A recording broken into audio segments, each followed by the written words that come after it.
BJP leaders have been attaching Chaukidar to their names and claiming that they are doing Chaukidari of the country. Yet the real Chaukidars, the whistleblowers of our country who expose corruption, often at great personal costs, have not been provided the protection that was due to them under the Whistleblowers Protection Act.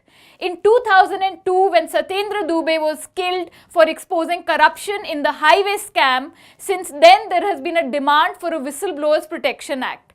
Finally, this act was passed in 2014, and what was needed was for the government to make rules to operationalize the law. It has been 5 years and the government which came to power on the plank of anti-corruption has failed to operationalize this important law. The Whistleblower Protection Law gives 3 kinds of protection to whistleblowers. The first is identity protection. Essentially, those who blow the whistle on corruption, if they don't want their identity to be made public, then they could use this law.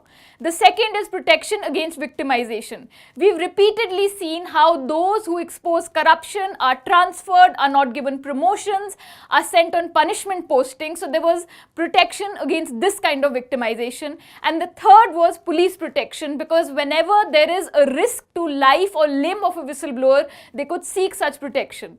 If we see, essentially there are 2 types of whistleblowers. One is a government official who comes across corruption in their daily work and therefore blows the whistle. The other is people who use the Right to Information Act to access records and then blow the whistle on the corruption that they find in those records.